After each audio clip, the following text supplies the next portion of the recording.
우리 9장 9절 한 절만 보겠습니다.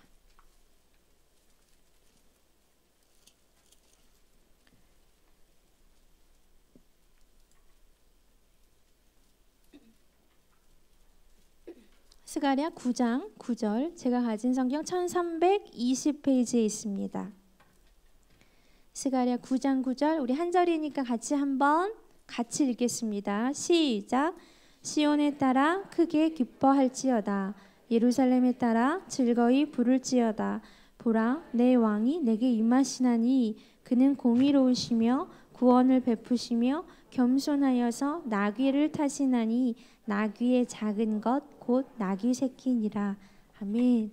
예, 우리 귀한 한 절이 중심이지만 사실 오늘은 스가랴 전체, 14장 전체를 가지고 같이 한번 말씀을 나누기를 원합니다. 스가랴에서 본 적 있으십니까? 혹시 읽어보신 적 있으세요? 없으신가 봐요. 있으세요, 우리 최감래 권사님. 네. 이게 이렇게 혼자 읽다 보시면요 느끼시겠지만 쉽지 않은 책이 이 스가랴서입니다.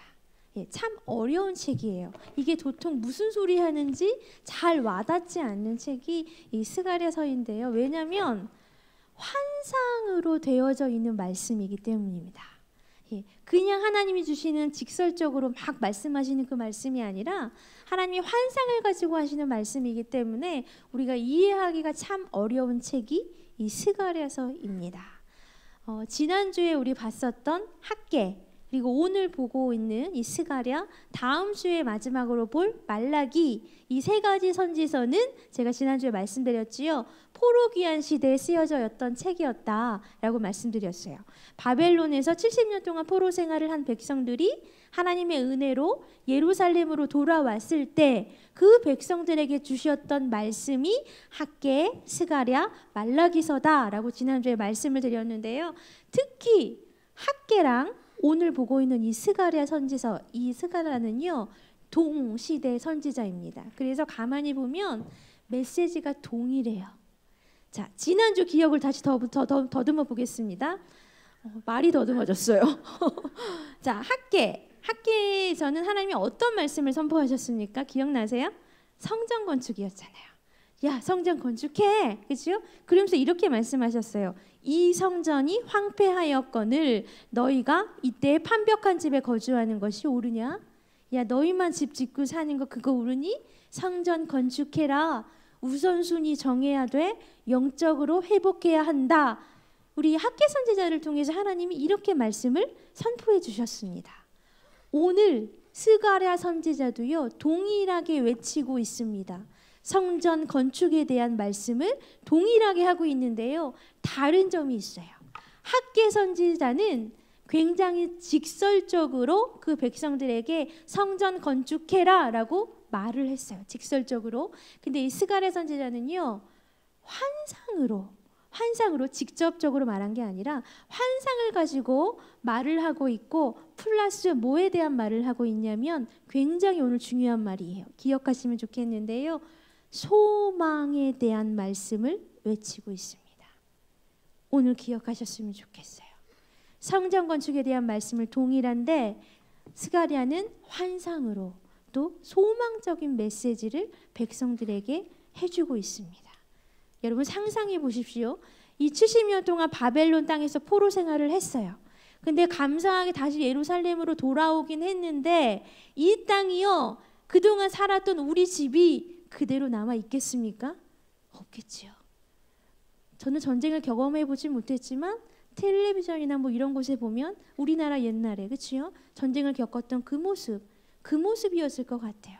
그냥 다 무너져 있는 모습. 정말 어떻게 살아야 되나? 뭘 먹고 살아야 되나?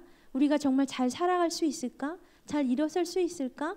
이런 걱정과 좌절과 절망 속에 살아갈 수밖에 없었던 그 사람들이었지 않을까? 소망이라는 단어와는 어쩌면 정말 거리가 멀었던 그 백성들이었지 않을까? 그런 생각을 해보게 됩니다. 근데 그 절망 가운데 죽음 가운데 살아가고 있는 그 백성들에게 하나님은 스가랴 선지자를 통해서 소망에 대한 말씀을 해주고 계세요. 성전 건축을 하라라고 말씀하시는데 그것도요 소망에 대한 메시지를 함께 주고 계시고요. 더 기가 막힌 소망은 우리 이따 보겠지만 뒤에 보면 아시겠지만 메시아에 대한 소망을 하나님이 더해주고 계십니다.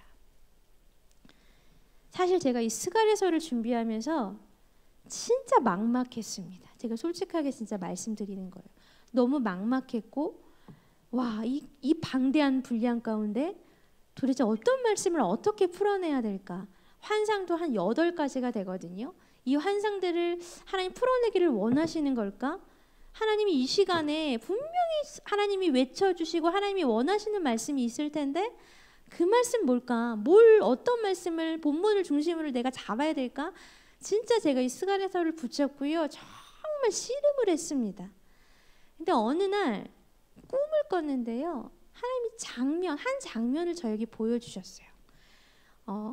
한 건물이 있었어요. 한 건물이 있는데 그 건물을 제가 이렇게 멀찌감치 서서 그 건물을 바라보고 서 있었습니다. 근데 그 건물이 어떤 건물이었냐면요. 노름하고 뭔가 도박이 그 안에서 일어나고 음란한 일들이 일어나는 아주 죄가 가득한 그런 건물이었어요. 근데 제가 그 건물을 바라보고 서 있는데 한 2-3명 정도 되는 사람들이요. 그쪽을 향해서 이렇게 걸어가고 있는 거예요. 근데 그 사람들 표정을 봤는데 표정이 없어요. 아무 표정 없이 아무 생각 없이 그냥 멍하니 뭐에 끌려가는 사람들처럼 그냥 그 건물로 유유히 걸어서 들어가고 있는 겁니다. 그래서 제가 그 모습을 보고 난 후에 건물을 다시 봤는데 그 건물에요. 갑자기 경찰이 쫙 깔려왔어요. 그 영화 보면 여러분 갑자기 경찰 막 와가지고 그 막 들어가가지고 그 안에 있는 사람들 다 잡혀 들어오고 여러분 그런 거 아시지요? 그 장면이 갑자기 연출되기 시작했어요. 경찰이 쫙 깔리고 있고 근데 그 사람들은 유유히 들어가고 있는 그 상황 여러분 이해되시죠? 근데 제가 여러분 그 사람들이 그 가운데 들어가면 어떻게 되겠습니까? 당연히 잡히겠지요. 제가 그 모습을 보고 그 사람들에게 외치기 시작했어요. 거기 들어가면 안 된다고. 거기 지금 경찰 쫙 깔려 있으니까 들어가면 그냥 죽음이니까 들어가지 말라고 제가 막 외쳤는데 그들이 안 들리는 것 같아요. 그냥 들어갑니다. 어떻게 됐을까요? 진짜 얼마 안 돼서 그들이 다시 나왔어요. 나왔는데 정말 쇠고랑 차고요. 옷을 언제 갈아입냐 다 죄수복으로 갈아입었더라고요. 그 모습을 하고 이렇게 그 사람들이 나오기 시작하는데 거기서 딱 그 장면이 끝났는데요. 제가 하나님께 물어봤습니다. 하나님, 이 꿈이 어떤 의미입니까? 하나님께 물어봤더니 하나님 저에게 그냥 딱 이 한마디 하셨어요. 이게 스가랴서다. 여러분 이게 어떤 의미인지 아십니까? 절망 가운데, 좌절 가운데 표정이 없어요. 아무 생각 없이, 아무 기대감 없이 그냥 죄 가운데로 끌려가며 살아가는 그 사람들. 그게 죄인지도 모르고 죽음의 길인지도 모르고 절망의 길인지도 모르고 그렇게 끌려가는 그 사람들에게 하나님이 주시는 소망의 선포가 스가랴서다. 하나님 말씀해 주셨습니다. 그 마음을 가지고요. 그 절망 가운데 있는 사람들 아무 생각 없이 아무 표정 없이 들어가면 안 되는데 그냥 끌려 들어가는 그 사람들에게 죽음 가운데 있는 그 사람들에게 주시는 그 소망의 메시지가 이 스가랴서구나. 제가 이 깨달음이 딱 되니까요. 이 스가랴서를 다시 보는데 너무 감격이고 은혜고 감동이더라고요. 70년 동안 포로 생활하고 돌아온 그 사람들 얼마나 막막했겠습니까? 어떻게 살아야 될까? 어떻게 일어서야 될까? 우리 민족이 다시 성공할 수 있을까? 다시 살아갈 수 있을까? 이런 생각하며 살아가는 그 사람들에게 하나님이요 말씀하시는 거예요. 일어날 수 있어. 세워질 수 있어. 세워질 수 있어. 다시 살아날 수 있어. 그 소망의 메시지를 지금 스가랴 선지자를 통해서 하나님이 선포해 주십니다. 오늘 제가요 8가지 환상 다 볼 거거든요. 다 볼 건데 여러분 어렵게 받아들이지 마시고요. 이런 환상을 통해서 하나님이 소망을 주기를 원하시는구나. 소망의 하나님을 우리가 좀 붙잡고 나아갈 수 있는 이 시간 되었으면 좋겠습니다. 환상 일어나서 외우지 않으셔도 돼요. 예, 외우지 않으셔도 되고요. 굳이 적지 않으셔도 돼요. 그냥 영으로 이 시간 그 소망의 하나님을 받아들이시고 그 하나님의 말씀을 받으셨으면 좋겠습니다. 자, 8가지 환상을 우리 같이 볼 건데 간단하게 볼 거예요. 자, 첫 번째 환상은 말탄자 환상입니다. 말씀 한번 볼까요? 1장 8절입니다. 읽어보겠습니다. 시작. 내가 밤에 보니 한 사람이 붉은 말을 타고 골짜기 속 화석류 나무 사이에 섰고 그 뒤에는 붉은 말과 자줏빛 말과 백마가, 여기 말들이 나오죠. 근데 말 탄 사람들이 등장을 합니다. 뒤에 보면 이 말 탄 사람들이 뭘 하는지가 기록되어 있는데 뭘 하고 있냐면 땅에 두루 다니고 있다라고 기록하고 있어요. 그러니까 말을 탄 사람들이 땅에 두루 다니는 환상을 스가랴가 보게 됩니다. 자, 어떤 의미일까요? 1장 17절에 제가 잠깐 살짝 읽어드릴게요. 만군의 여호와의 말씀에 나의 성읍들이 넘치도록 다시 풍부할 것이라. 나의 성읍들이 넘치도록 다시 풍부할 것이라. 소망이 없는 자들에게, 어떻게 일어날 힘이 없는 그 자들에게 풍성할 것이다. 나의 성읍들이, 예루살렘 하나하나 다 성읍들이 이제 풍성해질 것이다 라는 소망의 약속을 해주고 계십니다. 자, 첫 번째 환상이었어요. 말탄자 환상. 이해되시죠? 자, 두 번째 대장장이 환상이에요. 1장입니다. 1장 18절에서 21절까지 제가 읽어드릴게요. 여러분 어떤 뜻인지 이해하시면서 들으시면 돼요. 제가 읽어드릴게요. 내가 눈을 들어본 즉 네 개의 뿔이 보이기로 이에 내가 말하는 천사에게 묻되 이들이 무엇이니까 하니 내게 대답하되 이들은 유다와 이스라엘과 예루살렘을 흩뜨린 뿔이니라.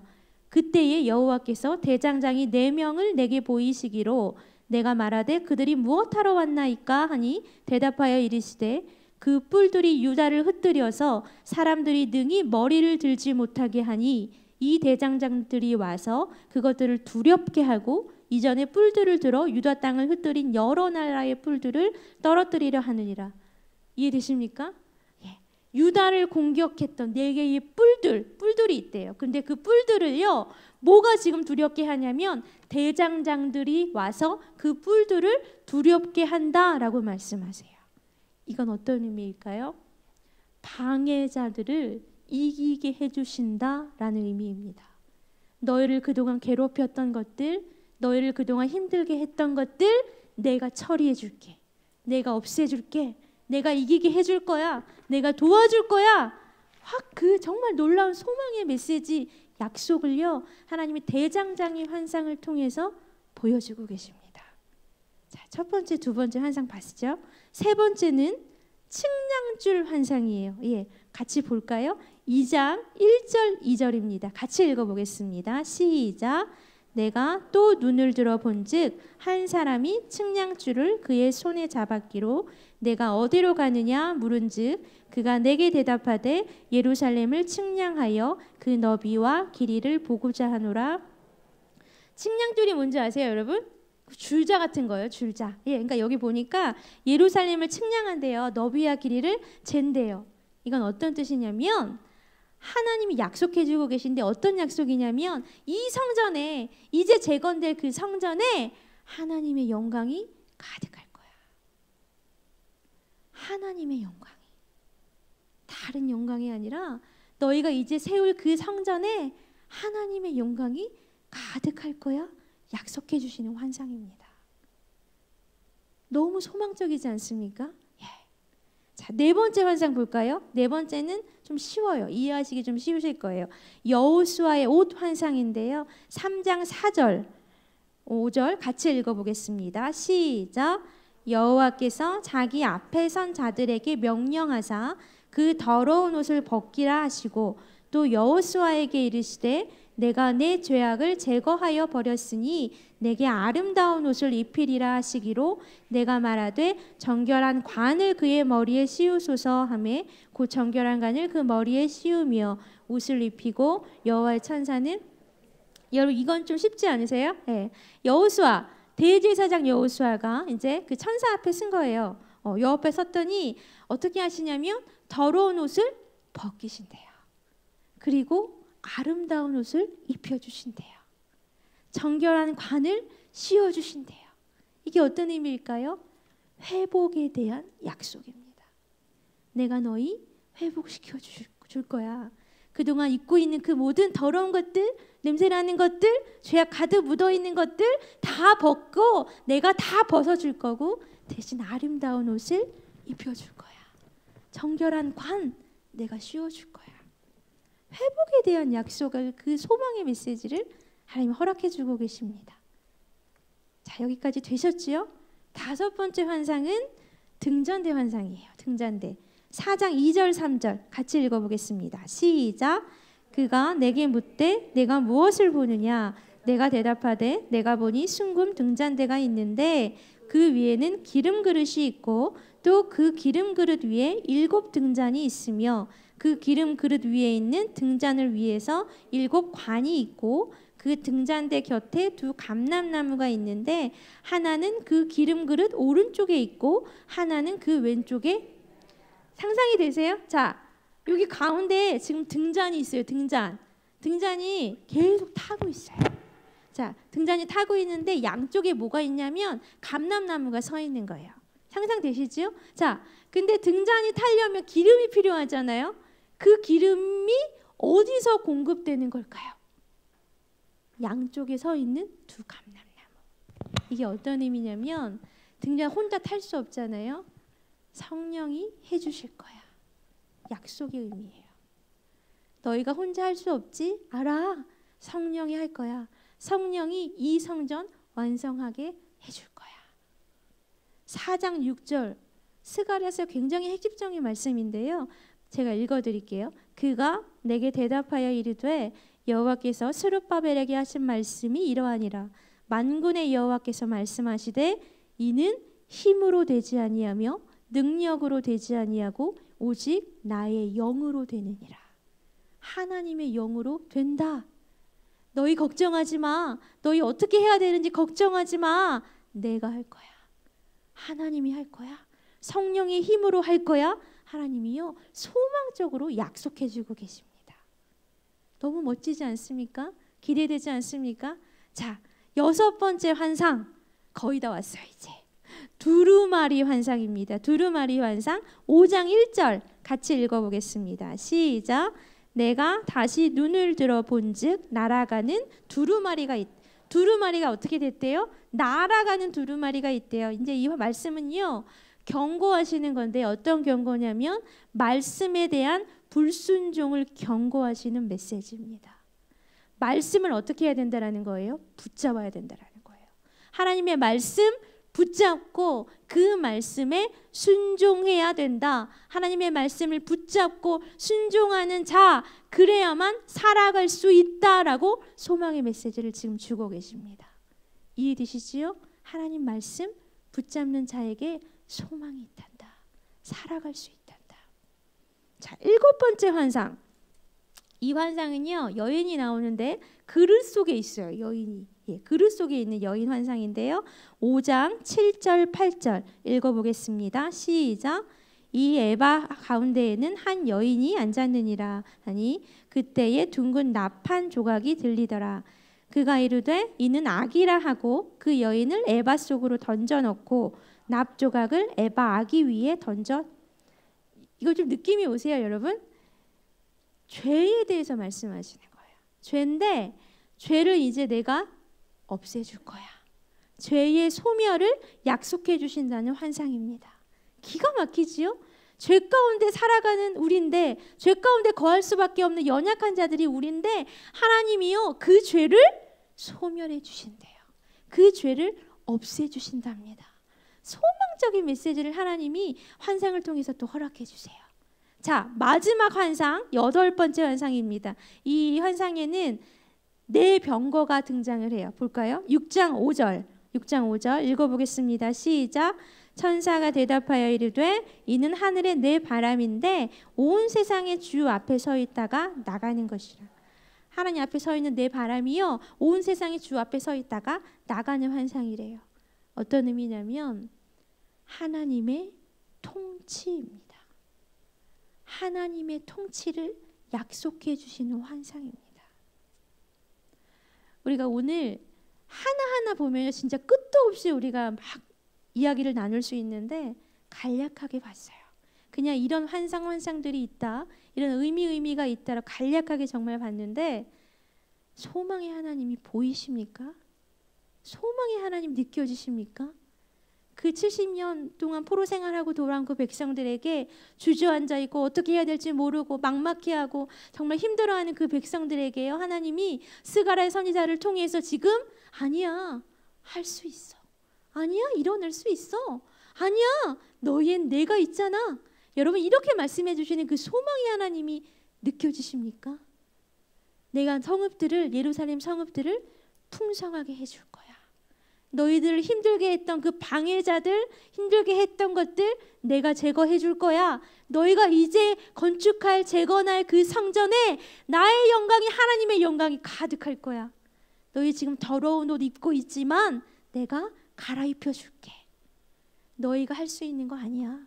너희가 하지 않아도 돼. 성령이 완성시켜 줄 거야. 대신 있잖아, 말씀 붙잡아야 돼.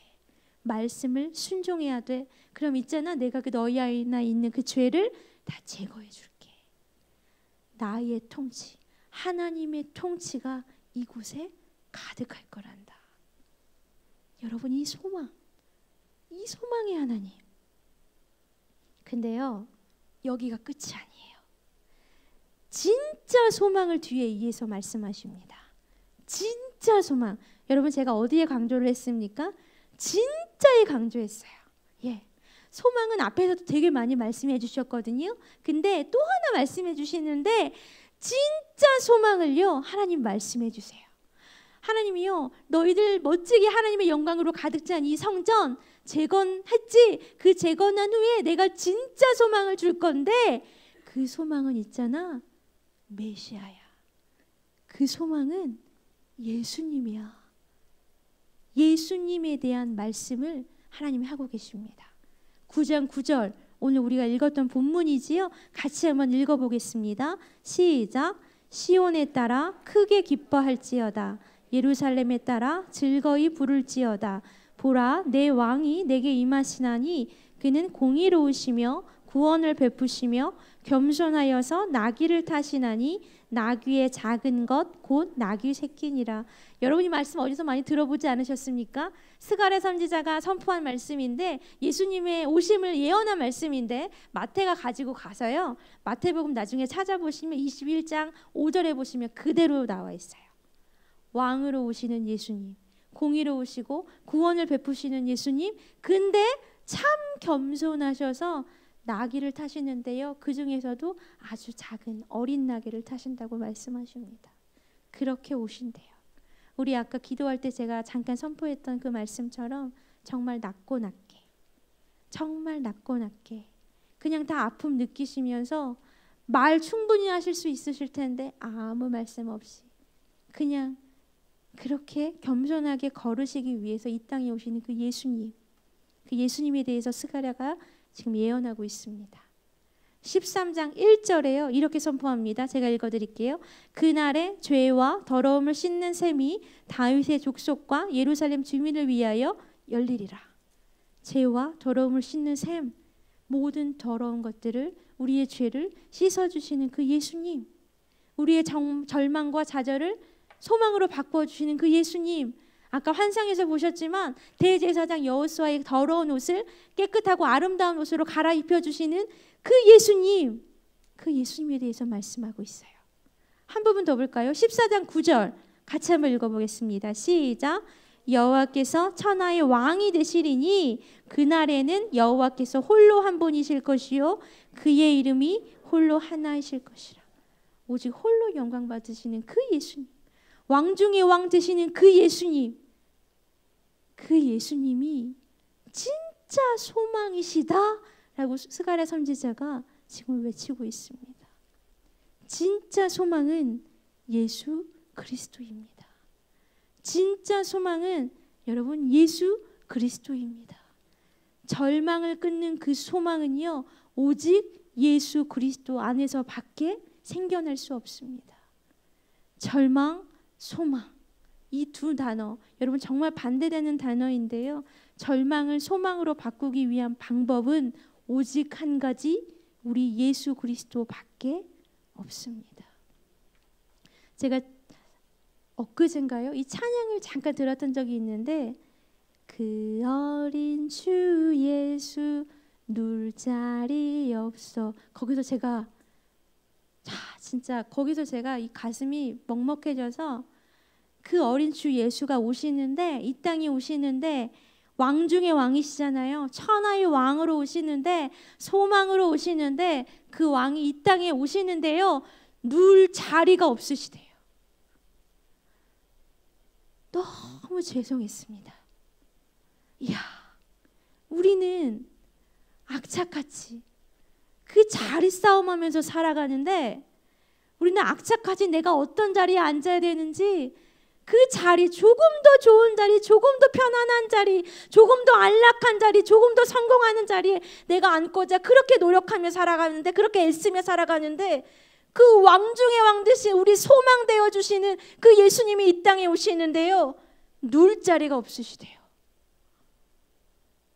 이야, 진짜 죄송했습니다. 진짜 죄송하다고 제가 하나님께 그날 제가 그 찬양 들으면서 고백했어요. 진짜 죄송해요. 소망으로 오시는 분이신데, 우리 절망을 그냥 끊고, 죽음을 끊고 생명을 주시기 위해서 이 땅에 오시는 분인데, 이야, 누울 자리가 없으시구나. 여러분, 대림절이 시작이 되었습니다. 대림절이 뭔지 아십니까? 예수님을 기다리는 절기예요. 예수님이 이 땅에 왜 오셨겠습니까? 예수님이 이 땅에 왜 오셨을까요? 소망을 주시기 위해서 오셨습니다. 오늘 스가랴 선지자가 선포하는 이 말씀처럼 이 땅에 살아가고 있는 우리에게 소망이라는 단어는 붙잡을 수 없을 정도로 절망으로, 죽음으로 살아가고 있는 우리에게 그 소망을 주시기 위해서, 다른 말로 하면요, 생명을 주시기 위해서 우리 예수님이 이 땅에 오셨습니다. 여러분, 어떤 소망인지 아십니까? 구원의 소망이에요. 구원의 소망. 제 가운데 허덕이며 살아가는 사람들. 아까 제가 꿈 얘기 드렸잖아요. 그냥 어떻게 끌려가는지도 모르는데 그 안으로 들어가는, 그냥 유유히 들어가는, 아무 표정하지 않고 정말 아무 생각 없이 들어가는 그 사람들, 그 사람들에게요, 생명 주시기 위해서, 소망 주시기 위해서 그 예수님이요, 이 땅에 오신 겁니다. 근데 그냥 야, 내가 생명 줄게, 그렇게 생명 주시고 끝, 그게 아니라요, 그 쇠고랑 차고 있고 죄수복 입고 있는 그 사람들 다 벗겨주시는 거예요. 쇠고랑 끊어주시고 죄수복 벗겨주시고, 근데 거기가 끝이 아니에요. 가만 보니까요, 예수님이 쇠고랑 차고 계세요. 예수님이요, 아까 우리가 입고 있던 그 죄수복을 예수님이 입고 계세요. 우리한테 뭘 주시려고? 생명 주시려고요. 우리한테 소망 주시려고요. 이 소망은 진짜 소망입니다. 뭔가 우리가 잘 살고, 뭔가 잘 먹고, 잘 입고 성공의 자리로 올라가는 그런 소망이 아니라, 진짜 소망. 진짜 죽음에 있는 사람들이 진짜 죽을 수밖에 없는데, 지금 죽은 목숨인데 그냥 이거 차고 그냥 감옥으로 끌려가는 신세인데, 그냥 그 자리에 서 있어야 돼, 죽음의 자리에 서 있어야 되는 그런 사람들인데, 진짜 오셔서요, 풀러주시고 대신 그 자리에 서 계신 거예요. 이거 쇠고랑 차시고 죄수복 입으시고 우리에게 생명 주시려고, 우리에게 소망 주시려고. 우리가 예수님을요, 진짜 정성을 다해서 기다렸으면 좋겠습니다. 12월 어떻게 보면 굉장히 그냥 흘러가는 시간일 수도 있어요. 그냥 분위기에 취해서 많은 자들이 그냥 흥겹게 떠들썩하게 송년 모임 많이 하면서 그냥 흘러가는 시간일 수 있는데, 우리 좀 마음을 다 잡고요, 정성을 다해서 이 땅 가운데 오신 예수님, 누울 자리 없으시다고 했는데 이번엔 좀 우리가 그 자리를 마련해 드렸으면 좋겠습니다. 사실 오늘 저는 이 설교를 준비하면서 하나님이 아까 말씀하셨잖아요. 스가랴를 통해서 성전 재건에 대한 소망을 주셨는데 하나님이 지으라고 하신 그 성전이 예루살렘 그 땅에 우리 눈에 보여지는 그 성전이 아니라 우리 몸이구나라는 생각을 하게 되었습니다. 고린도전서 6장 19절 제가 읽어드릴게요. 하나님 이렇게 말씀하세요. 너희 몸은 너희가 하나님께로부터 받은 바 너희 가운데 계신 성령의 전인 줄을 알지 못하느냐. 너희는 너희 자신의 것이 아니라. 우리 몸을 하나님의 성전으로 만들어가기를 원하시는 그 하나님의 마음이 느껴졌습니다. 우리 안을 들여다보면요, 소망이 없어요. 좌절이 가득합니다. 죽음이 가득합니다. 죄가 가득합니다. 더러운 옷 입고 살아갈 수밖에 없는 연약한 자들입니다. 그런데 그런 거 다 끊어주시고 하나님이 우리 머리부터 끝까지 하나님의 성전으로 만들어가기를 원하시는구나. 다 갈아엎어주기를 원하시는구나. 정말 영적인 자로 정말 영적인 하나님의 성전이 우리의 몸으로 세워지기를 하나님이 원하시는구나. 제가 이번 설교를 준비하면서 확실하게 느꼈습니다. 결단하셨으면 좋겠어요. 이 시간 나의 성전, 이 몸은 나의 하나님의 성전이다. 하나님의 성전으로 나는 지어갈 거다. 여러분 도전받으시고 결단하셨으면 좋겠습니다. 그래서 거룩하게 하나님의 영이 임하실 수 있도록 깨끗하게 임할 수 있도록 더러운 옷이 아니라 죄가 모두 다 끊어지고 깨끗하고 아름다운 옷으로 정결한 간을 씌우고 하나님의 통치가 나의 몸 가운데 나의 영 가운데 나의 마음 가운데 임할 수 있는 그런 내가 하나님의 성전이 될 수 있도록 여러분 우리가 좀 세워져 나갔으면 좋겠습니다. 그래서 예수님을 기다리는데요, 거룩하게 더러운 모습이 아니라 거룩한 모습으로 정결한 모습으로 우리가 이 땅에 겸손함으로 오시는 왕 중의 왕, 소망으로 오시는 그 예수님을 마음 다해 기다렸으면 좋겠습니다. 우리 찬양할까요?